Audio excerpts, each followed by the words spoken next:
In God is Afraid of Us Part 1, we explored how the encounters between God and Adam and Eve in the Garden of Eden strongly suggest that God prevents us from gaining knowledge and eternal life by eating from the respective trees, because he is afraid of us gaining power, as the serpent correctly predicted.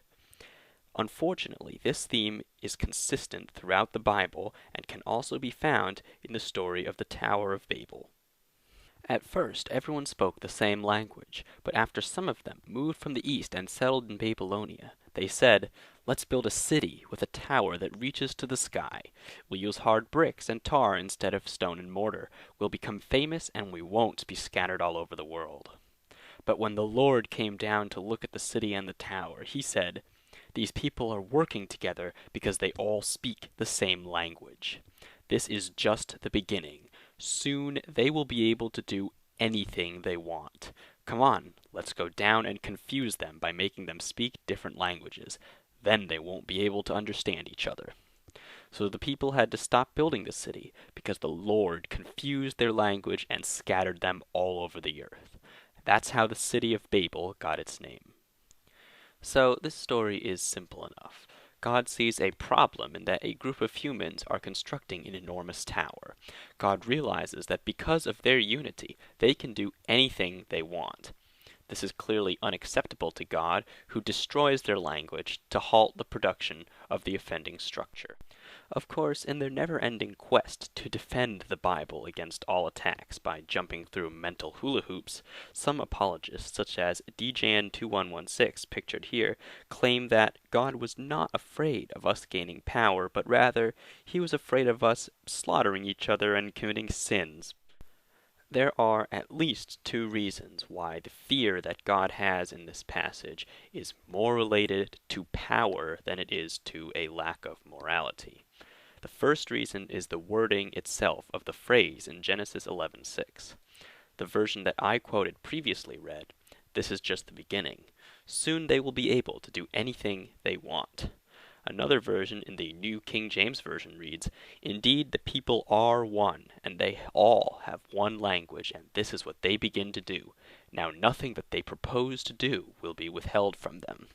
And in the New International Version, the phrase reads, "If as one people speaking the same language they have begun to do this, then nothing they plan to do will be impossible for them."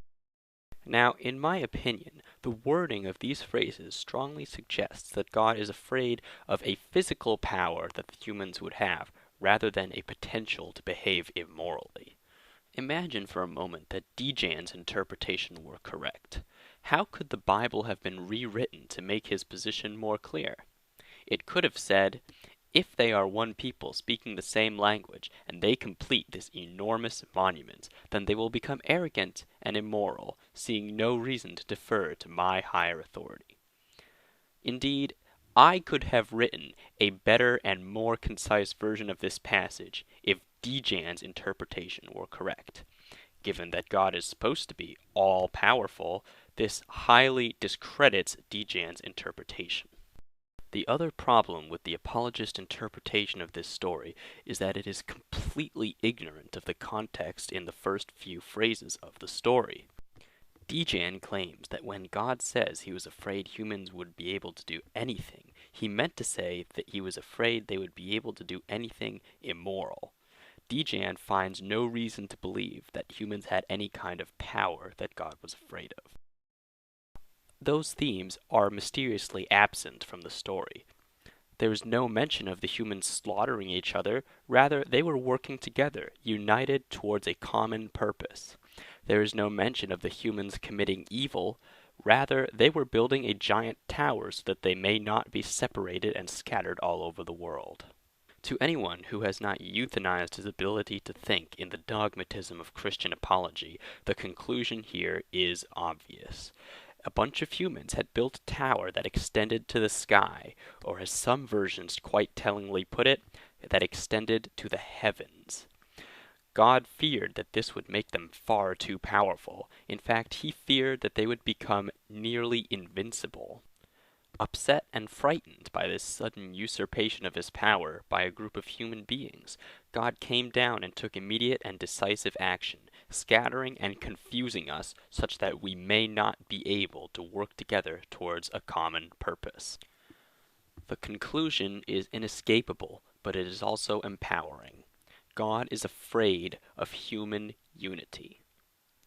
As soon as we realize this, and as soon as we throw off the divisive chains of all three of his horrible religions, maybe, just maybe, the world can become a more peaceful place for all of us to live.